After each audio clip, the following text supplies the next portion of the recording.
Hello नमस्कार दोस्तों, स्वागत है आपका अपने यूट्यूब चैनल आर्केडवे में। दोस्तों आज का हमारा चैप्टर है वैदिक सभ्यता का। वैदिक सभ्यता का काल था 1500 ईसा पूर्व से लेके और 600 ईसा पूर्व तक का। ठीक है दोस्तों, तो हम इसमें कम से कम 100 क्वेश्चनों को कवर करेंगे जो सारे के सारे ऑब्जेक्टिव टाइप के हैं। ठीक है दोस्तों, तो चलो शुरू करते हैं। इसका पहला क्वेश्चन है, इसको हम क्यूज टाइप में स्टार्ट करेंगे। ठीक है दोस्तों, हम इसको क्यूज के हिसाब से स्टार्ट करेंगे, यानी कि 4 ऑप्शन रहेंगे और आपको इसमें से पहला या दूसरा तीसरा चौथा जो भी आपका ऑप्शन रहेगा वो सेलेक्ट करके आंसर देना है। ठीक है दोस्तों, बहुत इंटरेस्टेड वीडियो है, इसको ध्यान से देखें। पहला क्वेश्चन अपना, पूर्व वैदिक या ऋग्वैदिक संस्कृति का काल किसे माना जाता है। ठीक है दोस्तों, जैसे हड़प्पा सभ्यता का हमने देखा था, कौन सा काल उसका था, तो वो था 2500 ईसा पूर्व से लेके 2500 ईसा पूर्व से लेके 1750 ईसा पूर्व तक। ठीक है दोस्तों, तो वैसे ही ये है, तो इसको देखते हैं कौन सा है। तो पूर्व वैदिक यानी कि पूर्व वैदिक काल का, इसमें वैदिक काल में 2 सभ्यताएं थी, ऋग्वैदिक काल और उत्तर वैदिक काल। तो इसका आंसर होगा, कौन सा आंसर होगा, पहला आंसर होगा इसका। देखते हैं, सही आंसर है 1500 ईसा पूर्व से लेके 1000 ईसा पूर्व। ठीक है दोस्तों, वैदिक काल का विभाजन 2 भागों में किया गया है। कौन कौन से में, देखो, पहला ऋग्वैदिक काल और दूसरा उत्तर वैदिक काल। ऋग्वैदिक काल का 1500 ईसा पूर्व से 1000 ईसा पूर्व और उत्तर वैदिक काल का 1000 से 600 ईसा पूर्व। ठीक है दोस्तों, तो नेक्स्ट क्वेश्चन है हमारा, दूसरा नंबर का, उत्तर वैदिक संस्कृति का काल किसे माना जाता है। उत्तर वैदिक संस्कृति का काल कौन सा माना जाता है। देखो, हमने पहले ही बताया था, ऋग्वैदिक काल टोटल है वो 1500 ईसा पूर्व से 600 ईसा पूर्व, और ऋग्वैदिक काल है वो 1500 से 1000 ईसा पूर्व, और उत्तर वैदिक संस्कृति का जो काल है वो 1000 ईस्वी से 600 ईसा पूर्व, यानी कि कौन सा है, 2 नंबर का आंसर है। सही है बिल्कुल, वैदिक काल का विभाजन को 2 भागों में किया गया था, वही बात है, यानी कि उत्तर वैदिक काल का जो काल था 1000 ईसा पूर्व से 600 ईसा पूर्व। ठीक है दोस्तों, देखते हैं नेक्स्ट क्वेश्चन। नेक्स्ट क्वेश्चन है 3 नंबर का, आर्य शब्द का शाब्दिक अर्थ है। देखो, यूपीएससी 2009 में आया हुआ क्वेश्चन है, आर्य शब्द का शाब्दिक अर्थ क्या है। ठीक है दोस्तों, बिल्कुल इंटरेस्टेड है, तो इसका सही आंसर होगा 2 नंबर पे, श्रेष्ठ या कुलीन। ठीक है दोस्तों, यानी कि आर्य शब्द का शाब्दिक अर्थ है श्रेष्ठ या कुलीन। वीर योद्धा भी नहीं है इसमें से, और यज्ञकर्ता भी नहीं है, पुरोहित भी नहीं है, विद्वान भी नहीं है। आर्य शब्द के बारे में पढ़ेंगे। आर्य शब्द अर्धातु से बना है, जिसका अर्थ जो संस्कार द्वारा श्रेष्ठता स्थापित कर लिया हो। मैक्स मुलर ने आर्यों का भारत में आना मध्य एशिया से माना जाता है। ठीक है दोस्तों, आर्यों द्वारा निर्मित सभ्यता वैदिक सभ्यता है। बिल्कुल सही है दोस्तों, आर्यों की भाषा संस्कृत है। ठीक है दोस्तों, और है आर्य समाज पितृ प्रधान था। ठीक है दोस्तों, और हड़प्पा सभ्यता कौन सा था, मात्र शतात्मक। ठीक है दोस्तों, और हड़प्पा सभ्यता मात्र शतात्मक, और आर्यों की यानी वैदिक सभ्यता कौन सी थी, पितृ शतात्मक। ठीक है दोस्तों, नेक्स्ट क्वेश्चन है अपना 4 नंबर का क्वेश्चन है नेक्स्ट, आर्य प्रारंभिक आर्यों के बारे में निम्न कथनों में से कौन सा सही नहीं है। देखो, इसमें से एसएससी मैट्रिक्स 2001 में आया हुआ क्वेश्चन है, तो इसमें से कौन सा कथन सही नहीं है, देखते हैं हम। वे संस्कृत बोलने वाले थे। ठीक है दोस्तों, यानी गलत आंसर देना इसमें कि इसमें से कौन सा गलत है। वे घुड़सवारी किया करते थे। वे कई झुंडों में भारत पहुंचे थे। वे मुख्य थे नगरों में निवास करते थे। देखो, ये बिल्कुल गलत है, क्योंकि हड़प्पा सभ्यता कौन सी थी, नगरी सभ्यता, और जो वैदिक सभ्यता वो कौन सी है, ग्रामीण सभ्यता। ठीक है दोस्तों, तो अपना सही आंसर कौन सा हो जाएगा, ये वाला, क्योंकि आर्यों द्वारा विकसित सभ्यता कौन सी थी, ग्रामीण सभ्यता थी। आर्यों की भाषा संस्कृत थी। आर्यों के प्रशासनिक इकाई आरोही क्रम में इन 5 भागों को बटा हुआ है, जैसे कुल, ग्राम, विश्व, जन और राष्ट्र, जैसे भी तहसील है, जिला है और फिर राज्य है, इसी तरह वहाँ पे ये इस हिसाब से बटा हुआ था वहाँ का प्रशासनिक। ठीक है दोस्तों, नेक्स्ट क्वेश्चन है अपना 5 नंबर का, इनमें से किस फसल का ज्ञान लोगों को नहीं था। देखो, किस फसल का ज्ञान नहीं था। ठीक है दोस्तों, जौ का ज्ञान, गेहूँ, चावल और तंबाकू। ठीक है दोस्तों। तो इसमें से अब देखते हैं सही आंसर क्या है अपना। तो इसमें है तंबाकू, बिल्कुल सही आंसर है। परवर्ती वैदिक साहित्य में अनाजों जैसे गेहूं का नाम गोदुम मिला है और ब्रीही चावल के बारे में मिला है, और तंबाकू का कोई भी ज्ञान उस समय नहीं था। कब? वैदिक सभ्यता में। ठीक है दोस्तों, ये एसएससी 2001 में आया हुआ क्वेश्चन है। नेक्स्ट क्वेश्चन दोस्तों, उत्तर वैदिक काल के वेद विरोधी और ब्राह्मणों विरोधी धार्मिक अध्यापकों को किस नाम से जाना जाता था? ठीक है दोस्तों, देखते हैं इसमें कौन सा आंसर सही है अपना। इसमें कहा जाता था सरमण। ठीक है दोस्तों, यानी कि उस टाइम पे वेद विरोधी और ब्राह्मण विरोधी धार्मिक अध्यापकों को ब्राह्मण से जाना जाता था, वो है सरमण। ठीक है दोस्तों, नेक्स्ट क्वेश्चन आपका।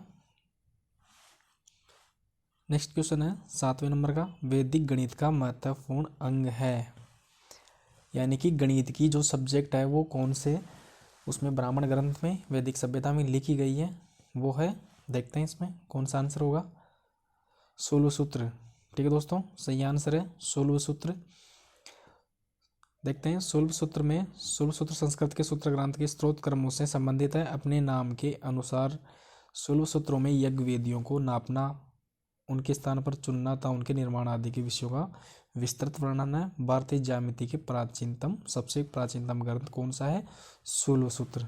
ठीक है दोस्तों, नेक्स्ट क्वेश्चन है 8 नंबर का, किस प्राचीन वैदिक युग की संस्कृति के बारे में सूचना दी गई है? किस वेद में? क्वेश्चन है कि किस वेद में प्राचीन वैदिक युग की संस्कृति के बारे में सूचना दी गई है? ठीक है दोस्तों, देखते हैं कौन सा आंसर है। ऋग्वेद है, यजुर्वेद है, अथर्ववेद है और सामवेद है। ठीक है दोस्तों, देखते हैं इसमें कौन सा आंसर है। ऋग्वेद, क्योंकि ऋग्वेद ही सबसे पुराना वेद है। ठीक है दोस्तों, ऋग्वेद सबसे पुराना वेद है।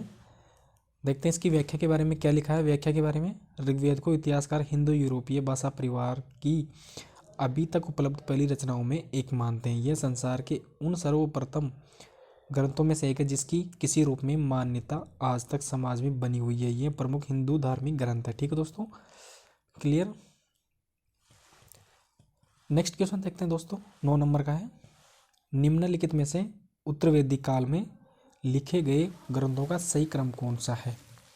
ठीक है दोस्तों, बहुत ही इंपॉर्टेंट क्वेश्चन है ये, कि जो क्रमवाई, बिल्कुल हार्डली क्वेश्चन है कि कौन कौन से ग्रंथ उनका कालक्रम अनुसार जो वो है क्रमवाई है।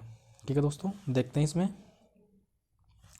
इसमें सही आंसर होगा सबसे पहले वेद, फिर ब्राह्मण, फिर आर्णिक, फिर उपनिषद। 1 नंबर का क्वेश्चन, इसकी व्याख्या है वेद, ब्राह्मण, आर्णिक और उपनिषद। ठीक है, और उसकी ज़्यादा कुछ व्याख्या नहीं है। ठीक है दोस्तों, नेक्स्ट क्वेश्चन है 10 नंबर का, वेदों की संख्या कितनी है? बिल्कुल इजी क्वेश्चन है, कंफ्यूज हो जाओगे कभी कभी तो, लेकिन वेद कितने हैं? 4। ठीक है दोस्तों, कौन कौन से?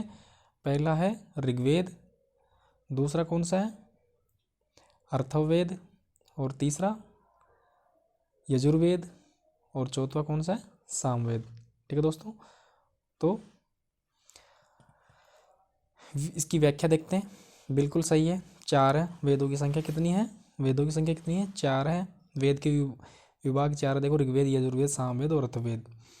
ठीक है दोस्तों, नेक्स्ट क्वेश्चन है, देखते हैं। नेक्स्ट क्वेश्चन है दोस्तों 11 नंबर का, कौन से 3 वेद संयुक्त रूप से त्रयी या वेदत्रयी कहलाते हैं? ठीक है दोस्तों, यानी कि कौन से 3 वेद हैं जिनको त्रयी या वेदत्रयी कहलाते हैं? ठीक है दोस्तों, देखते हैं इसमें। इसका सही आंसर होगा दोस्तों 1 नंबर का, जो ऋग्वेद, यजुर्वेद और सामवेद, तीनों को क्या नाम दिया गया है? ऋग्वेद, यजुर्वेद और सामवेद को त्रयी या वेदत्रयी कहा गया। कौन कौन से नोट करना है इसमें? ऋग्वेद, यजुर्वेद और सामवेद। ठीक है दोस्तों, नेक्स्ट क्वेश्चन आपका 12 नंबर का, भारत के राज चिन्ह के प्रयुक्त होने वाले शब्द सत्यमेव जयते किस उपनिषद से लिया गया है? ठीक है दोस्तों, तो ये बिल्कुल इजी क्वेश्चन है, मुंडकोपनिषद से लिया गया है। ठीक है दोस्तों, देखते हैं मुंडकोपनिषद। ठीक है दोस्तों, बिल्कुल इजी क्वेश्चन है। मुंडकोपनिषद सत्यमेव जयते का उल्लेख है। इसी उपनिषद में यज्ञ की तुलना टूटी नाव से की गई थी। बिल्कुल आप इसको नोट करना। टूटी हुई नाव से कौन से उपनिषद में यज्ञ की तुलना की गई है? मुंडकोपनिषद में यज्ञ करते थे उस जमाने में, उसकी तुलना टूटी हुई नाव से की गई थी। ठीक है दोस्तों, नेक्स्ट क्वेश्चन आपका 13 नंबर का। 13 नंबर का, ऋग्वेदिक आर्यों का मुख्य व्यवसाय कौन था? देखो आरआरबी मुंबई 2005 का क्वेश्चन है, बिल्कुल ही अच्छा क्वेश्चन है। ऋग्वेदिक आर्यों का मुख्य व्यवसाय कौन सा था? ठीक है दोस्तों, कौन सा था मुख्य व्यवसाय? आपको पता है, देखो पहला है कृषि, दूसरा है पशुपालन, तीसरा है शिक्षा और चौथा कौन सा है? व्यवसाय। तो देखते हैं कौन सा आंसर सही है अपना। तो पशुपालन। ठीक है दोस्तों, पशुपालन ही किसका व्यवसाय था? ऋग्वेदिक आर्यों का। ठीक है दोस्तों, और हड़प्पा सभ्यता का मुख्य व्यवसाय कौन सा था? वो था व्यवसाय। बिल्कुल क्लियर है। ऋग्वेदिक आर्यों का प्रारंभिक जीवन अस्थायी था, अतः उनके जीवन में कृषि की अपेक्षा पशुपालन का अधिक महत्व था। ठीक है दोस्तों, आर्य थे वो सबसे ज़्यादा क्या पालते थे? गाय। और गाय की उस टाइम पे सबसे ज़्यादा महत्वपूर्ण कीमती चीज़ों में गिनती होती थी। ठीक है दोस्तों, नेक्स्ट क्वेश्चन आपका देखते हैं 14 नंबर का जो क्वेश्चन आपका, भारतीय संगीत का आदि ग्रंथ किसे कहा जाता है? देखो बिल्कुल इजी क्वेश्चन है और बहुत ज़्यादा पूछा जाने वाला क्वेश्चन है। आरआरबी मुंबई 2005 में ही आया हुआ क्वेश्चन है। तो वो ग्रंथ है कौन सा है? सामवेद। देखो ऋग्वेद, उपनिषद और यजुर्वेद, लेकिन संगीत की बात आती है, संगीत में कौन सा ग्रंथ है? वो है सामवेद। ठीक है दोस्तों, देखते हैं कौन सा है? सामवेद। बिल्कुल सही है, सामवेद ही संगीत के लिए सबसे ज़्यादा प्रसिद्ध या आदि ग्रंथ माना जाता है। और इसकी व्याख्या पढ़ते हैं। सामवेद गीत संगीत प्रधान है। प्राचीन आर्यों द्वारा साम गान की किया जाता था। सामवेद 4 वेदों में आकार की दृष्टि से सबसे छोटा है। ठीक है दोस्तों, ये भी आप नोट करना, सबसे छोटा जो वेद है आकार की दृष्टि से वो कौन सा है? सामवेद। ठीक है दोस्तों, अब नेक्स्ट क्वेश्चन है अपना, देखते हैं 15 नंबर का। 15 नंबर का क्वेश्चन है, प्रथम विधि निर्माता कौन थे? देखो बिल्कुल ही इजी क्वेश्चन है। प्रथम विधि निर्माता आरआरबी भोपाल टीसी के पेपर में आया हुआ है 2005 में। तो वो प्रथम विधि निर्माता कौन थे? वो थे मनु या चाणक्य या फिर चंद्रगुप्त या सेलुकस। ठीक है, देखते हैं कौन सा आंसर है। बिल्कुल करेक्ट आंसर है, मनु ही सबसे पहले वो विधि निर्माता थे। इसकी व्याख्या समझते हैं। सनातन धर्म के अनुसार मनु संसार के प्रथम पुरुष थे। प्रथम मनु का नाम स्वयंभू मनु था, जिनके संग प्रथम स्त्री थी शत्रुपा। ठीक है दोस्तों, इसमें 4-5 क्वेश्चन बनते हैं आपके, इसको नोट करना आप। देखो सबसे पहले हैं ये प्रथम पुरुष थे। ठीक है, इनका नाम था स्वयंभू मनु और इनके संग जो प्रथम स्त्री थी वो कौन थी? शत्रुपा। यानी कि इनकी पहली जो स्त्री थी, यानी कि इनकी पत्नी थी या प्रथम स्त्री थी जो सृष्टि में, वो थी शत्रुपा। ठीक है दोस्तों, क्लियर। नेक्स्ट क्वेश्चन आपका 16 नंबर का, कृष्ण भक्ति का प्रथम और प्रधान ग्रंथ है। आरआरबी कोलकाता, एसएम और गुड्सगार्ड में आया हुआ क्वेश्चन है दोस्तों।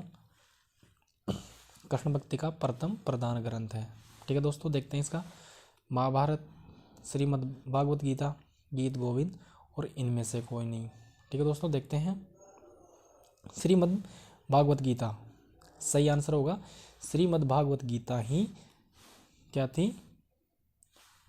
कृष्ण भक्ति का प्रथम और प्रधान ग्रंथ है। ठीक है दोस्तों, कृष्ण भक्ति का प्रथम और प्रधान ग्रंथ श्रीमद् भागवत गीता है। श्रीमद् भागवत गीता के श्लोक में मनुष्य के जीवन की हर समस्या का हल छिपा हुआ है। ये श्रीमद् भागवत गीता में ही सब कुछ कहा गया है। ठीक है दोस्तों, आगे चलते हैं। आपका 17 नंबर का क्वेश्चन है, ऋग्वेद में संपत्ति का प्रमुख रूप क्या है? ऋग्वेद में संपत्ति का प्रमुख रूप क्या है? आरआरबी गोरखपुर एसएम और गार्ड में आया हुआ है। तो इसमें बिल्कुल सही आंसर हो जाएगा आपका 1 नंबर गोधन और दूसरा नंबर भूमि और तीसरा है ए एवं बी दोनों। ठीक है, देखते हैं इसमें से कौन सा आंसर सही है। गोधन। देखो मैंने पहले बताया था ना कि वैदिक सभ्यता में सबसे ज़्यादा जो कीमती चीज़ थी या संपत्ति का प्रमुख रूप था वो कौन था? गाय। ठीक है दोस्तों, क्या था? गाय। क्लियर दोस्तों? तो आपका सही आंसर हो जाएगा गाय। इसकी व्याख्या समझते हैं। देखो ऋग्वेद में संपत्ति का प्रमुख रूप पशुधन, विशेष गज, गो, घोड़ा आदि और अचल संपत्ति को आश्रय खेत आदि थे। ठीक है दोस्तों, नेक्स्ट क्वेश्चन है आपका 17 नंबर का। ऋग्वेद में संपत्ति का प्रमुख रूप क्या था? ये हो चुका है क्वेश्चन आपका। आगे क्वेश्चन देखते हैं 18 नंबर का। ऋग्वेद के किस मंडल में शूद्र का उल्लेख पहली बार हुआ है? ठीक है दोस्तों, बिल्कुल इम्पोर्टेंट क्वेश्चन है कि जो 4 वर्ण व्यवस्था थी उनमें शूद्र का उल्लेख, यानी 4 वर्ण व्यवस्था कौन कौन सी थी? ब्राह्मण, क्षत्रिय, वैश्य और शूद्र। तो शूद्र का जो वर्णन है वो कौन से उसमें लिया गया मिलता है? ठीक है दोस्तों, देखते हैं इसको। देखो 7वें नंबर, 8वें में, 9वें में और 10वें में। ठीक है, मंडल है कौन से मंडल में? ठीक है दोस्तों, देखते हैं। तो वो जो उल्लेख है वो है 10वें मंडल में। ठीक है दोस्तों, कौन से में? 10वें मंडल में। इसकी व्याख्या समझते हैं। ऋग्वेद के 10वें मंडल में वर्णित पुरुष सूतक में 4 वर्णों की उत्पत्ति का वर्णन मिलता है। इसमें कहा गया है कि ब्राह्मण विराट पुरुष के मुख से, क्षत्रिय उसकी भुजाओं से, वैश्य उसकी जांघों से एवं शूद्र उसके पैरों से उत्पन्न हुआ है। ठीक है दोस्तों, अन्य महत्वपूर्ण तथ्य इसके समझते हैं। नियोग प्रथा से उत्पन्न संतान को क्षेत्रज कहा जाता है या कहलाती थी। यानी कि नियोग प्रथा से उत्पन्न संतान क्या कहलाती थी? क्षेत्रज। जो कन्याएं जीवन भर कुंवारी रहती थी उन्हें क्या कहलाता था? क्या कहलाती थी वो? एमाजू। यानी कि जो कन्याएं थी या जो लड़कियां थी जिंदगी भर शादी नहीं करके कुंवारी रहती थी और वो सन्यासी रहती थी, वो क्या कहलाती थी? एमाजू। बिल्कुल इंपॉर्टेंट क्वेश्चन है दोस्तों। नेक्स्ट क्वेश्चन है 19 नंबर का। पुराणों की संख्या कितनी थी? ठीक है दोस्तों, बिल्कुल आपको याद होगा, आरआरबी गोरखपुर एसीएम और गुड्स गार्ड 2005 में आया हुआ क्वेश्चन है। ठीक है दोस्तों, तो पुराण कितने थे? 18। कितने थे दोस्तों? 18। आपको पता है तो 18 पुराण थे। ठीक है दोस्तों, 18 पुराण हैं। देखते हैं इसकी व्याख्या के बारे में समझते हैं। पुराण हिंदुओं के धर्म संबंधी आख्यान ग्रंथ है जिनमें संसार में ऋषियों, राजाओं के वृत्तांत आदि से वैदिक काल के बहुत समय बाद के ग्रंथ जो स्मृति विभाग में आते हैं। ठीक है दोस्तों, अब इसको समझेंगे कि 8 जो पुराण है वो कौन कौन से हैं। ठीक है दोस्तों, पहला नंबर पे है ब्रह्मा पुराण, दूसरे पे है पद्म पुराण, तीसरे नंबर पे है विष्णु पुराण, उत्तरी भारत में इसको विष्णु धर्मोत्तर कहते हैं। ठीक है दोस्तों, चौथे नंबर पे वायु पुराण, भिन्न मत से शिव पुराण।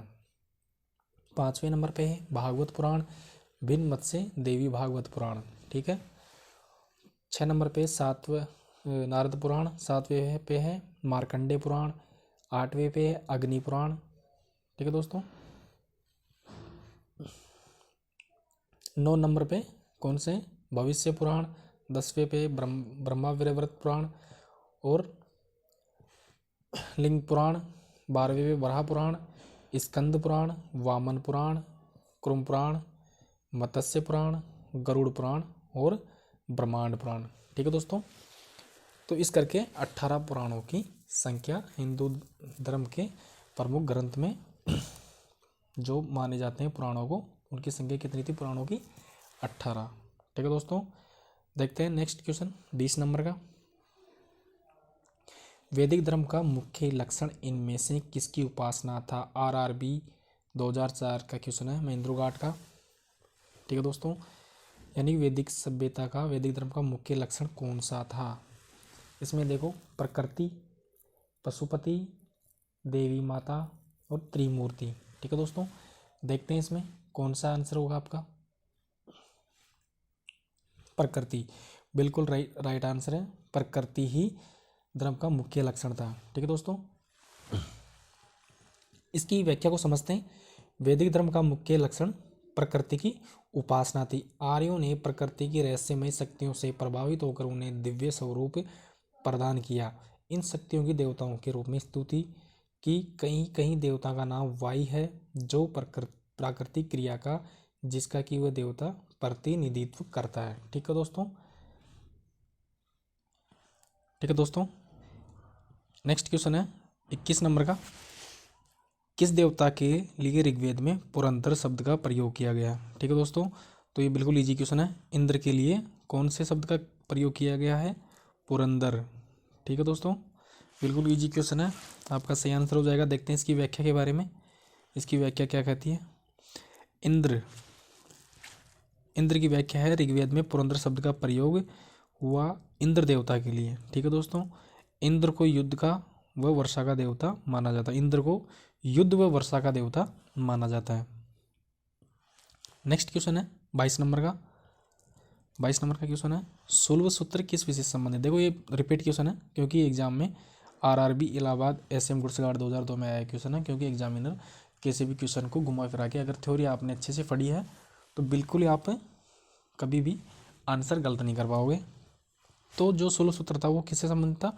गणित से संबंधित था। आपने देखा था अभी पिछले क्वेश्चन में। ठीक है, ज्यामिति, ज्योतिष और खगोल तीनों ही गलत है।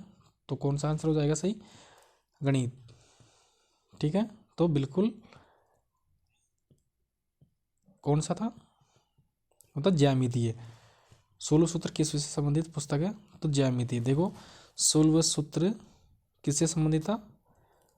वो था सोलह सूत्र संस्कृत के सूत्र ग्रंथ है, जो सोस्त कर्मों से संबंधित है। अपने नाम के अनुसार सोलह सूत्रों में यज्ञ वेदियों को नापना व उनके स्थान पर चुनना तथा उनके निर्माण आदि विषयों का विस्तृत वर्णन से भारतीय ज्यामिति के प्राचीनतम ग्रंथ है। ठीक है दोस्तों, तो कौन सा आंसर सही हो जाएगा?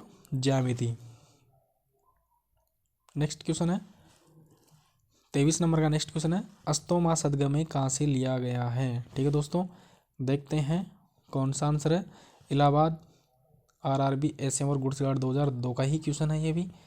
अस्तोमा सदगमय कहाँ से लिया गया है? ऋग्वेद, यजुर्वेद, सामवेद और अथर्ववेद। देखते हैं कौन सा आंसर सही होगा आपका। ऋग्वेद। ठीक है दोस्तों, बिल्कुल सही आंसर है। ऋग्वेद से ही अस्तोमा सदगमय लिया गया है।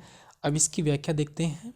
अस्तोमा सदगमय ऋग्वेद से लिया गया, जो मूल रूप से प्रकार, इसका मतलब है ओम अस्तोमा सदगमय, तमसोमा ज्योतिर्गमय, मृत्योर्मर्त्य गमय, ओम शांति शांति, ब्रह्मधारणेकरोपनिषद। ठीक है दोस्तों, नेक्स्ट क्वेश्चन आपका देखते हैं 24 नंबर का। आर्य भारत में बाहर से आए और सर्वप्रथम बसे थे। बिल्कुल ही सबसे ज़्यादा चर्चित क्वेश्चन है ये सबसे पहले आए और कहाँ पे बसे थे? ठीक है दोस्तों, देखो इसमें देखते हैं। पहला ऑप्शन है समातट में, दूसरा ऑप्शन है प्रागज्योतिष में, तीसरा ऑप्शन है पंजाब में और चौथा ऑप्शन है पंजाब में। अब देखते हैं पांचाल में, चौथा ऑप्शन है पांचाल। अब देखते हैं इसमें कौन सा आंसर होगा। बिल्कुल राइट आंसर है दोस्तों पंजाब, यानी कि पंजाब में, भारत में सबसे पहले पंजाब में बसे थे आर्य सर्वप्रथम पंजाब एवं अफगानिस्तान में बसे थे। मैक्स मूलर ने आर्यों का मूल निवास स्थान मध्य एशिया को माना और आर्यों द्वारा निर्मित सभ्यता वैदिक सभ्यता कहलाती है। ठीक है दोस्तों, तो इसमें एक और क्वेश्चन बनता है कि मध्य एशिया में बसे हुए जो बात थी, दावा किया गया था, वो किसने की थी? मैक्स मूलर ने। ठीक है दोस्तों, नेक्स्ट क्वेश्चन है आपका 25 नंबर का। सूची 1 को सूची 1 से मिलान कराना है। ठीक है, यानी कि इसके यज्ञकर्ता को, वेद को यज्ञकर्ताओं से मैच करना है। ठीक है दोस्तों, अब देखते हैं इसमें कौन सा है। जैसे ऋग्वेद को पढ़ने वाले को क्या कहा जाता है, यजुर्वेद को क्या कहा जाता है, तो ये सब हम इसमें मैच करेंगे। ठीक है दोस्तों, अब इसमें देखते हैं कौन सा है। तो इसमें पहला है, तो हम इसके हिसाब से मैच करते हैं। देखो ऋग्वेद को पढ़ने वाले को क्या कहा जाता है? होर्त या हिता। ठीक है, यजुर्वेद को पढ़ने वाले को क्या कहा जाता है? इसके हिसाब से अथर्वयु। ठीक है दोस्तों, सामवेद को पढ़ने वाले को क्या कहा जाता है? उदात्ता या उदाहर्त। और अर्थवेद को पढ़ने वाले को क्या कहा जाता है? ब्रह्मा। ठीक है दोस्तों, नेक्स्ट क्वेश्चन है आपका 26 नंबर का, वेदों को अपौरुषेय क्यों कहा जाता है? अपौरुषेय क्यों कहा जाता है? देखो ये बहुत ही डीपली क्वेश्चन है। 42वीं BPSC 1998 में आया हुआ है और 40वीं BPSC 1995 में भी ये क्वेश्चन आया हुआ है। अब इसको पढ़ते हैं, वेदों को अपौरुषेय क्यों कहा जाता है? देखो पहला ऑप्शन है क्योंकि वेदों की रचना देवताओं द्वारा की गई थी। दूसरा ऑप्शन है क्योंकि वेदों की रचना पुरुषों द्वारा की गई इसलिए। क्योंकि वेदों की रचना ऋषियों द्वारा की गई थी। देखते हैं कौन सा आंसर है इसमें आपका, चेक करते हैं इसको। देखो इसका पहला जो आंसर है वो है राइट आंसर है 1 नंबर वाला, क्योंकि वेदों की रचना देवताओं द्वारा की गई थी इसलिए इसको क्या नाम दिया गया? अपौरुषेय। अब इसकी व्याख्या पढ़ते हैं। हिंदू धर्म में वेदों के संदर्भ में अपौरुषेयतावाद वह मत है जो मानते हैं कि वेद अपौरुषेय अर्थात वेदों को किसी ने नहीं रचा, न तो मनुष्य ने और न ही किसी देवी शक्ति ने। वेदों को तो अपौरुषेय शब्द से भी कहते हैं। ठीक है दोस्तों, नेक्स्ट क्वेश्चन है 27 नंबर का, वैश्विक दर्शन के प्रतिपादक थे। देखो वैश्विक दर्शन के प्रतिपादक कौन थे?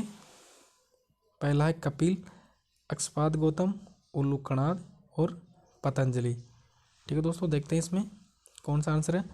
इसका राइट आंसर है उल्लूकनाद। वैश्विक दर्शन के प्रतिपादक कौन थे? 42वीं BPSC 1998 में आया हुआ क्वेश्चन है, तो उल्लूकनाद। इसकी व्याख्या पढ़ते हैं दोस्तों। वैश्विक भारतीय दर्शनों में से एक दर्शन है। इसके मूल प्रवर्तन ऋषि कणाद है। ईसा पूर्व 2री शताब्दी ईसाइयों का धर्म का जन्म ही कुछ 100 वर्षों पहले हुआ था। ये दर्शन न्याय दर्शन से बहुत साम्य रखता है, किंतु वास्तव में एक स्वतंत्र भौतिक विज्ञानवादी दर्शन है। कौन सा? वैश्विक दर्शन। ठीक है दोस्तों, नेक्स्ट क्वेश्चन आपका देखते हैं। पहला क्वेश्चन 28 नंबर का क्वेश्चन है, मीमांसा व पूर्व मीमांसा दर्शन के प्रतिपादक कौन से हैं? ठीक है, ये दर्शनों के नाम हैं, हिंदू धर्म में दर्शन है उनमें उनके नाम हैं। तो मीमांसा या पूर्व मीमांसा के कौन से? पहले नंबर पे जैमिनी, दूसरे पे बादरायण, तीसरे पे कपिल और चौथे पे गौतम। हम देखते हैं कौन से इसमें आंसर होगा। ठीक है, जैमिनी राइट आंसर है, जैमिनी। ठीक है दोस्तों, मीमांसा या पूर्व मीमांसा दर्शन के प्रतिपादक कौन है? जैमिनी। इसकी व्याख्या पढ़ते हैं। इसके रचयिता महर्षि जैमिनी है। इसे पूर्व मीमांसा सूत्र भी कहते हैं। इसकी रचना 300 ईसा पूर्व से 200 ईसा पूर्व के बीच माना जाता है।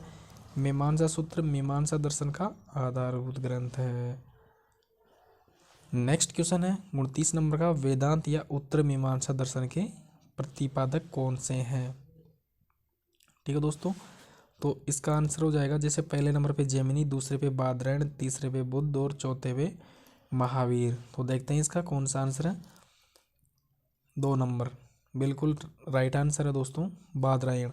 इसकी व्याख्या पढ़ते हैं। उत्तर मीमांसा 6 भारतीय दर्शनों में से एक है, क्योंकि भारतीय दर्शनों की संख्या कितनी है दोस्तों? 6 दर्शन है। उत्तर मीमांसा को शारीरिक मीमांसा या वेदांत दर्शन भी कहते हैं। ये नाम बादरायण के बनाए हुए ब्रह्मा सूत्र के नामा ग्रंथ के हैं। ठीक है दोस्तों, नेक्स्ट क्वेश्चन है 30 नंबर का, ऋग्वेद का कौन सा मंडल पूर्णतः सोम को समर्पित है? ठीक है दोस्तों, ऋग्वेद का कौन सा मंडल पूर्णतः सोम को समर्पित है? देखो SSC 2018 में बिल्कुल ज़्यादा पुराना क्वेश्चन नहीं है। अब देखते हैं इसका राइट आंसर कौन सा है। 9वां मंडल। ठीक है दोस्तों, ऋग्वेद का कौन सा पूर्णतः सोम को समर्पित है? वो है 9वां मंडल है। इसकी व्याख्या समझते हैं। राइट आंसर हो जाएगा 9वां मंडल। इसकी पूर्ण व्याख्या समझते हैं। 7वें मंडल में दशराज युद्ध। ठीक है दोस्तों, दशराज युद्ध का वर्णन किया गया है। आपने ये पढ़ा होगा, लुसेंट में पढ़ा होगा। 7वें मंडल में दशराज युद्ध। 10वें मंडल के पुरुष सूत्र में शूद्रों का उल्लेख प्रथम बार किया गया है। चारों वर्णों का सर्वप्रथम उल्लेख पुरुष सूक्त में ही मिलता है। ऋग्वेद का 9वां मंडल पूर्णतः सोम देवता को समर्पित है। ठीक है दोस्तों, नेक्स्ट क्वेश्चन है 31 नंबर का, प्रसिद्ध 10 राजाओं का युद्ध भारत में दासराज युद्ध किस तट पर लड़ा गया था। बिल्कुल आपको देखना होगा, परसुणी रावी नदी के तट पर यह लड़ा गया था। प्रसिद्ध 10 राजाओं का युद्ध, उसको दासराज युद्ध भी कहा जाता है। ठीक है दोस्तों, देखते हैं राइट आंसर है, बिल्कुल सही वही राइट आंसर है। परसुणी नदी के तट पर लड़ा गया था, 10 राजाओं के मध्य युद्ध हुआ था। ठीक है, इसकी व्याख्या है, भरतवंश के राजा सुदास तथा अन्य 10 जनों के बीच में युद्ध हुआ था। उसमें कौन कौन से राजा थे, पुरु, यदु, तुर्व, अनु, द्रियु, अनिल, पक्के, बलानस, विषाणिन और शिव के मध्य हुआ था 10 राज्य युद्ध। परसुणी, इसको रावी नदी, देखो रावी नदी का, परसुणी का आधुनिक नाम क्या है, रावी नदी। इसका प्राचीन नाम क्या है, वैदिक नाम क्या है, परसुणी। ठीक है दोस्तों, इसका वैदिक नाम क्या है, परसुणी को क्या कहा जाता है, आधुनिक नाम रावी नदी। ये भी आप बिल्कुल मोस्ट क्वेश्चन है। जिसमें सुदास को विजय मिली थी। कुछ समय पश्चात पुरुषों व भरतों के बीच मैत्री संबंध स्थापित होने से नवीन वंश कुरुवंश की स्थापना हुई थी। ठीक है दोस्तों, इस युद्ध में कौन जीता था, सुदास। नेक्स्ट क्वेश्चन है दोस्तों आपका 32 नंबर का, धर्मशास्त्रों में भू राजस्व की दर क्या थी। देखो डीपली क्वेश्चन है, बिल्कुल वैदिक सभ्यता में धर्मशास्त्रों में भू राजस्व की दर क्या थी। देखते हैं इसको, 1/6, बिल्कुल राइट आंसर है दोस्तों, 1/6। इसकी व्याख्या समझते हैं। धर्मशास्त्रों में बताया गया है कि राजा अपने द्वारा दिए गए कार्यों, सामान्य जन की सुरक्षा और कल्याणकारी सेवा आदि के बदले उपज का 6वां भाग अपनी वर्ती के लिए, यानी कि कर को क्या कहा जाता था, वर्ती। ठीक है दोस्तों, नेक्स्ट क्वेश्चन आपका 33 नंबर का, 800 ईसा पूर्व से 600 ईसा पूर्व का काल किस युग से जाना जाता था। यह भी बिल्कुल मोस्ट क्वेश्चन है, यानी कि 800 ईसा पूर्व से लेकर 600 ईसा पूर्व का काल कौन से काल का माना जाता था। पहले नंबर ब्राह्मण युग, शूद्र युग, रामायण और महाभारत युग। देखते हैं इसमें कौन सा होगा, ब्राह्मण युग, बिल्कुल राइट आंसर है दोस्तों, ब्राह्मण युग राइट आंसर है। 800 ईसा पूर्व से लेके 600 ईसा पूर्व के बीच का जो काल था वो ब्राह्मण युग माना। ठीक है दोस्तों, ब्राह्मण युग माना जाता था। कौन सा, 800 से 600 ईसा पूर्व। इसकी व्याख्या समझते हैं। प्राचीन भारत में इतिहास में 800 से 600 ईसा पूर्व का जो समय मुख्यतः ब्राह्मण युग का समय था और 600 से 300 ईसा पूर्व का समय शूद्र युग था। देखो एक क्वेश्चन में 4-5 क्वेश्चन याद कर सकते हो आप अगर चाहो तो। 600 से 300 ईसा पूर्व का समय क्या कहलाता था, शूद्र युग का समय था। ठीक है दोस्तों, नेक्स्ट क्वेश्चन आपका 34 नंबर का, किस काल में अछूत की अवधारणा स्पष्ट रूप से उदित हुई। बिल्कुल डीपली क्वेश्चन है, बीपीएससी का क्वेश्चन है 1994 का। देखते हैं कौन सा है, धर्मशास्त्र के काल में। बिल्कुल राइट आंसर है, कौन सा है, 4 नंबर का, धर्मशास्त्र के काल में। धर्मशास्त्र के काल में इसकी व्याख्या देखते हैं। उत्तर वैदिक काल का तक समाज स्पष्ट रूप से 4 वर्णों में विभाजित हो चुका था। ये 4 वर्ण थे, ब्राह्मण, क्षत्रिय, वैश्य और शूद्र। इस काल में वर्ण व्यवस्था क्रम पर आधारित न रहकर जाति पर आधारित हो गई। उत्तर वैदिक काल में यज्ञोपवीत संस्कार का अधिकार सूत्रों को नहीं था। तैत्तिरीय ब्राह्मण के उल्लेख के आधार पर ब्राह्मण का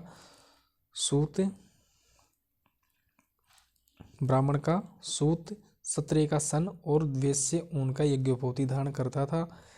ब्राह्मणों का उपनयन संस्कार बसंत ऋतु, क्षत्रियों का ग्रीष्म ऋतु, वैश्यों का शीत ऋतु में होने का विवरण मिलता है।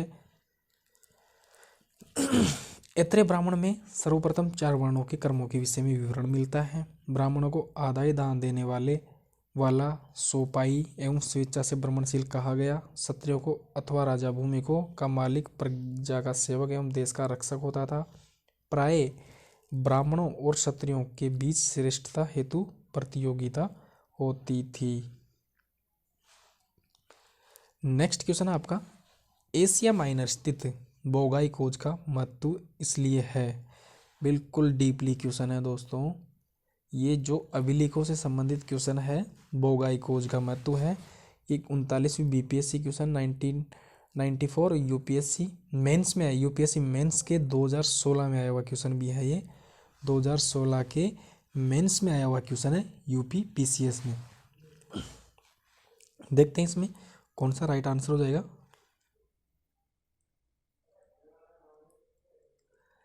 इसका राइट आंसर है दोस्तों 1 नंबर का, वह जो अभिलेख प्राप्त हुए हैं उनमें से 4 वैदिक देवताओं इंद्र, वरुण, मित्र, नास्ते को उल्लेख मिलता है। ठीक है दोस्तों, इसकी व्याख्या है, बोगाईकोज एशिया माइनर में स्थित ऐतिहासिक स्थान है जहाँ से महत्वपूर्ण पुरातत्व संबंधी अवशेष प्राप्त हुए हैं। वहाँ के शिलालेखों में जो 14वीं शताब्दी ईसा पूर्व के बताए जाते हैं।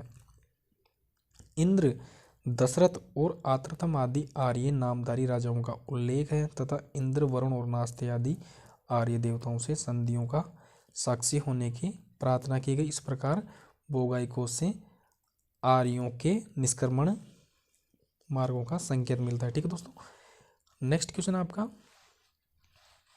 36 नंबर का, गायत्री मंत्र देवी समर्पित संबोधित किस पुस्तक से मिलता है। देखो, जो गायत्री मंत्र है वो कहाँ से लिया गया है। ये बिल्कुल इजी क्वेश्चन है वैसे तो, लेकिन कभी कभी कंफ्यूज कर देता है। ये बीपीएससी 1994 में भी आया हुआ है। तो इसका सही आंसर देखो, ऋग्वेद, यजुर्वेद, उपनिषद और भगवत गीता, इस चारों में से कौन सा राइट आंसर है। ऋग्वेद। देखो, जो हमारा हिंदू धर्म का जो गायत्री मंत्र है ऋग्वेद, गायत्री मंत्र जो वो ऋग्वेद से लिया गया। सविता सूर्य देवता को समर्पित है। ये गायत्री मंत्र ऋग्वेद के तृतीय मंडल में उल्लिखित है। ऋग्वेद आर्यों का प्राचीनतम और पवित्र ग्रंथ है। ऋग्वेद में देवताओं की स्तुतियों का उल्लेख है। देखो, ऋग्वेद के बारे में इसमें कुछ जानकारी है, आपको नोट करना होगा। देखो, ऋग्वेद में 10 मंडल है, 1028 सूक्त है और 10,580 ऋचाएँ हैं। गायत्री मंत्र सवित्र देवता को स्तुति में रचा गया है। ऋग्वेद के तृतीय मंडल के रचिता विश्वामित्र हैं। ठीक है दोस्तों, ये भी इंपॉर्टेंट क्वेश्चन है कि गायत्री मंत्र की रचना किसने की थी। विश्वामित्र ने। प्रसिद्ध गायत्री मंत्र की रचना इसी मंडल में। ठीक है दोस्तों, ये बिल्कुल इंपॉर्टेंट क्वेश्चन है कि गायत्री मंत्र की रचना किसने की थी। विश्वामित्र ने, जो उसके कौन से मंडल में है, तीसरे मंडल में है। ऋग्वेद के तीसरे मंडल में है। ठीक है दोस्तों, नेक्स्ट क्वेश्चन आपका 37 नंबर का, न्याय दर्शन को प्रचारित किया था। दर्शनों के देखो, जो दर्शन थे 6 दर्शन, उनमें से न्याय दर्शन को किसने किया था। ठीक है दोस्तों, इसमें देखेंगे पहले नंबर पे चारवाक, फिर गौतम, फिर कपिल और जैमिनी। देखेंगे इनमें से कौन सा है। गौतम। देखो, गौतम ऋषि जो न्यायिक दर्शन के प्रचारक थे। ठीक है दोस्तों, न्यायिक दर्शन के सपोर्टर या प्रचारी कौन थे। गौतम ऋषि। न्याय दर्शन भारत के 6 वैदिक दर्शनों में से एक है। इसके प्रवर्तन ऋषि अक्षपाद गौतम है, जिनका न्याय सूत्र इस दर्शन का सबसे प्राचीन एवं प्रसिद्ध ग्रंथ है। अब नेक्स्ट क्वेश्चन हो जाता है आपका, प्राचीन भारत में निष्क क्या कहलाता है। निष्क से क्या मतलब है। ठीक है दोस्तों, देखो पहले नंबर पे है स्वर्णाभूषण, दूसरे पे गाय, तीसरे पे तांबे के सिक्के और चौथे पे चांदी के सिक्के। देखते हैं इसमें से राइट आंसर क्या हो जाता है। निष्क क्या है। निष्क क्या है, स्वर्ण आभूषण है। ठीक है दोस्तों, राइट आंसर हो जाएगा। निष्क को प्राचीन भारत में या वैदिक सभ्यता में निष्क किसे कहा जाता था, सोने के आभूषण को। निष्क का अर्थ होता है स्वर्ण मुद्रा। स्वर्ण मुद्राएं आपत्ति काल में मनुष्य को बहुत सहयोग करती थी। ठीक है, वो तो आज भी है। देखो, जेवरात आज भी आपाती यानी कि इमरजेंसी के टाइम में ही उसको बेचकर ही काम में लिया जाता है। ठीक है दोस्तों, नेक्स्ट क्वेश्चन है 39 नंबर का, योग दर्शन के प्रतिपादक कौन हैं। योग के हैं कौन से हैं, पतंजलि। जैसे बाबा रामदेव, अभी योग को सपोर्ट कौन कर रहा है, पतंजलि के संस्थापक बाबा रामदेव। ठीक है दोस्तों, तो योग के कौन हो गए, बाबा रामदेव। तो किसको सपोर्ट कर, पतंजलि। तो योग दर्शन के प्रतिपादक कौन हो गए, पतंजलि। 6 आस्तिक दर्शनों में षड दर्शन में से एक है। इसके प्रणेता पतंजलि मुनि है। ये दर्शन सांख्य दर्शन के पूरक दर्शन के नाम से प्रसिद्ध है। नेक्स्ट क्वेश्चन आपका हो जाता है 40 नंबर का, उपनिषद पुस्तकें हैं। देखो, उपनिषद पुस्तकें क्या हैं, धर्म, ग्रंथ, योग पर, विधि पर या दर्शन पर। उपनिषद जो पुस्तकें हैं वो किस पे आधारित हैं, देखते हैं, दर्शन पर। ठीक है दोस्तों, इसका राइट आंसर हो जाएगा दर्शन पर। उपनिषद पुस्तकें किस पर आधारित है, देखो आप कंफ्यूज हो गए इसमें। धर्म पर भी कर दोगे तो आपका बिल्कुल गलत आंसर हो जाएगा। कौन सा है राइट आंसर? दर्शन पर। इसकी व्याख्या हम पढ़ते हैं। उपनिषद हिंदू धर्म के महत्वपूर्ण श्रुति धर्म ग्रंथ है। ये वैदिक व्यंग्य के अभिन्न अंग भाग हैं। ये संस्कृत में लिखे गए हैं। उपनिषद संस्कृत में लिखे गए। इनकी संख्या लगभग 200 है। ठीक है दोस्तों, उपनिषद कितने हो गए? 200। वेद कितने हो गए? 4। किंतु मुख्य उपनिषद 13 हैं। हर एक उपनिषद किसी न किसी वेद से जुड़ा हुआ है। इनके परमेश्वर, परमात्मा, ब्रह्मा और आत्मा के स्वभाव को समझने बहुत ही दार्शनिक और ज्ञानपूर्ण दर्शन वर्णन दिया गया है। ठीक है दोस्तों, नेक्स्ट क्वेश्चन है दोस्तों आपका 41 नंबर का। इसको वही सूची वाला क्वेश्चन है, सूची को उससे मेल करने हैं। तो देखते हैं इसका राइट आंसर कौन सा हो जाएगा। 1 नंबर का इसका राइट आंसर हो जाएगा। देखो, यूपीएससी 2001 का क्वेश्चन है, यूपी पीसीएस का। ठीक है, इसमें मैच करना होगा आंसर के अनुसार ऋग्वेद को स्त्रोत व प्रार्थना है। दूसरा में है B2 ऋग्वेद स्त्रोत एवं कर्मकांड से।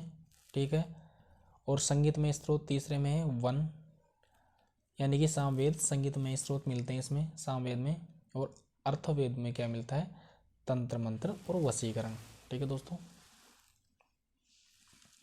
नेक्स्ट क्वेश्चन है 42 नंबर का। आरंभिक वैदिक साहित्य में सर्वाधिक वर्णित नदी है। कौन सी नदी का उल्लेख सबसे ज़्यादा किया गया है? यूपी पीसीएस 1999 का क्वेश्चन है। और ये है क्वेश्चन आपका वैदिक साहित्य में सर्वाधिक, यानी कि वह कौन सी नदी है जिसका उल्लेख सर्वाधिक बार किया गया है। ठीक है दोस्तों, देखते हैं। तो वो नदी है सिंधु।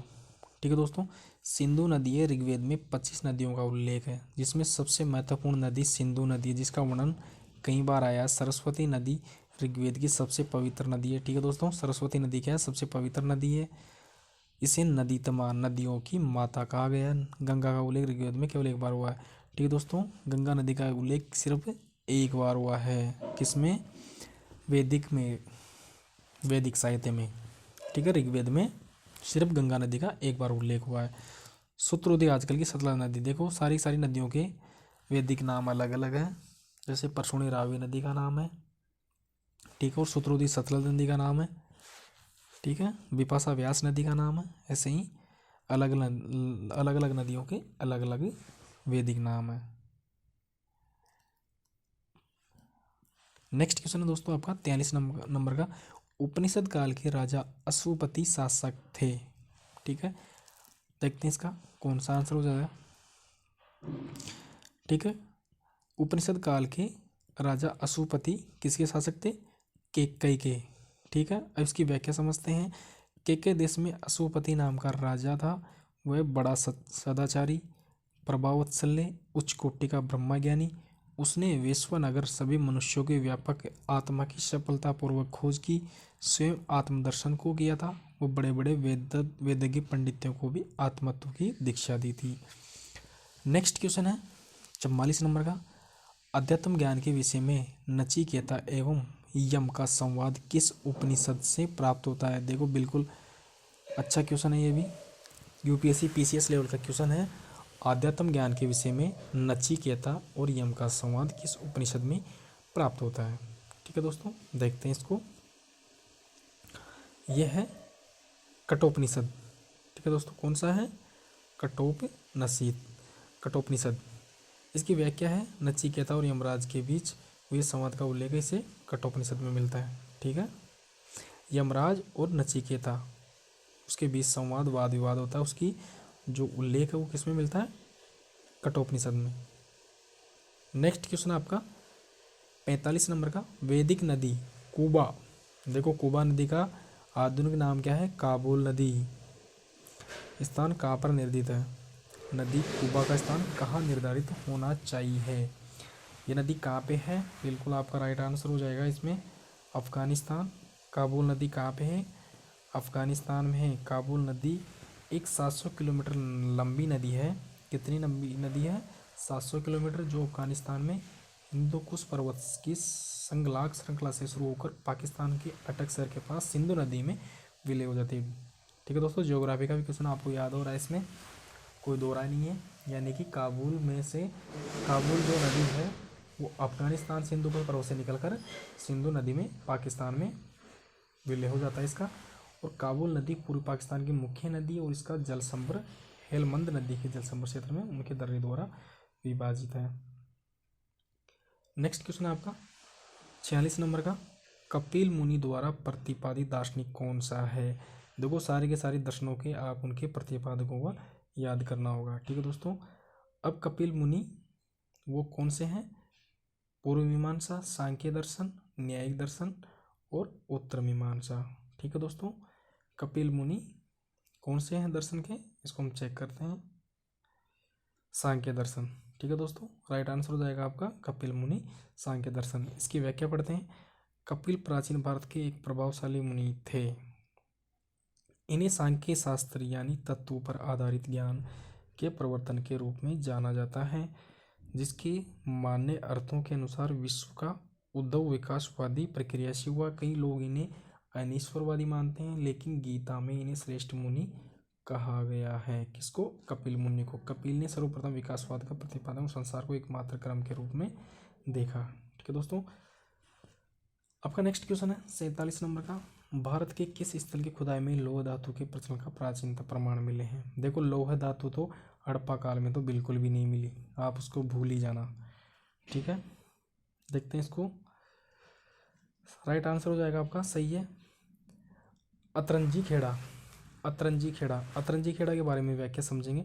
अतरंजी खेड़ा उत्तर प्रदेश के एटा जिले में, ठीक है दोस्तों, गंगा की सहायक काली नदी के तट पर स्थित एक प्रागैतिहासिक काल, यानी कि प्रागैतिहासिक काल वह काल है जिसका कोई समय निर्धारित नहीं है, कोई लिखित हमें इतिहास में उसके लिखित दस्तावेज नहीं मिलते, उसको प्रागैतिहासिक काल कहते हैं। ठीक है, इसकी स्थल खोज 1961-62 में हुई थी, अलेक्जेंडर कनिंघम ने की थी। कनिंघम ने चीनी यात्री युआनचांग द्वारा उल्लिखित पीलोसान नामक स्थल का अतरंजी खेड़ा के समीकरण किया। ठीक है दोस्तों, नेक्स्ट क्वेश्चन हो जाएगा आपका 48 नंबर का, निम्नलिखित में किसका संकलन ऋग्वेद पर आधारित है। ठीक है दोस्तों, देखते हैं इसमें से कौन सा राइट आंसर हो जाएगा, सामवेद। राइट आंसर हो जाएगा बिल्कुल आपका सामवेद। सामवेद में कुल 1549 ऋचाएं, इनमें से मात्र 78 ही नई है, अन्य ऋग्वेद से ली गई है। ठीक है, इसका क्वेश्चन का मतलब ये था कि वो लगभग ऋग्वेद से बनाया गया कौन सा वेद है, वो है सामवेद। यानी कि 1549 में से केवल 78 नहीं है, बाकी सारी ऋग्वेद से ले ली गई है। भगवान कृष्ण ने वेदों में अपने को सामवेद कहा है। साम का अर्थ ज्ञान होता है। ठीक है दोस्तों, इसके मंत्रों को गाने वाले उदात्ता कहे जाते हैं। हमने पहले पढ़ लिया पिछले क्वेश्चन में। और ऋग्वेद को पढ़ने वाले क्या कहलाते हैं, होर्थ। प्राचीन ग्रंथों में सामवेद में गौरव की गाथा मिलती, भारतीय संगीत पर यह प्राचीनतम ग्रंथ है। ठीक है दोस्तों, नेक्स्ट क्वेश्चन आपका इसमें देखते हैं 49 नंबर का, निम्नलिखित में कौन प्रस्थानत्रयी में शामिल नहीं है। ठीक है दोस्तों, शामिल नहीं है, देखते हैं इसका राइट आंसर कौन सा है। तो ये भागवत है। देखो भागवत है, भगवत गीता, ब्रह्मसूत्र, उपनिषद है। ठीक है दोस्तों, नेक्स्ट क्वेश्चन आपका 50 नंबर का है, इस वीडियो का लास्ट क्वेश्चन है ये, देखते हैं। कर्म का सिद्धांत संबंधित है, कर्म का सिद्धांत किससे संबंधित है वो देखते हैं, मीमांसा। ठीक है दोस्तों, राइट आंसर हो जाएगा मीमांसा। क्रम का सिद्धांत मीमांसा से संबंधित है। मीमांसा दर्शन हिंदुओं के 6 दर्शनों में से एक है। इस शास्त्र को पूर्व मीमांसा, वेदांत और उत्तर मीमांसा भी कहा जाता है। ठीक है दोस्तों, तो ये था आज का हमारा वीडियो। अगर आपको अच्छा लगे तो हमारे चैनल को प्लीज़ सब्सक्राइब करें, लाइक करें, शेयर करें, और हमारे यूट्यूब चैनल पे अगर नए हो तो आप हमारे चैनल को सब्सक्राइब करना ना भूलें, ताकि हमारी वीडियो आप तक पहुंच सके। उसके लिए आप बेल आइकन प्रेस करें। ठीक है दोस्तों।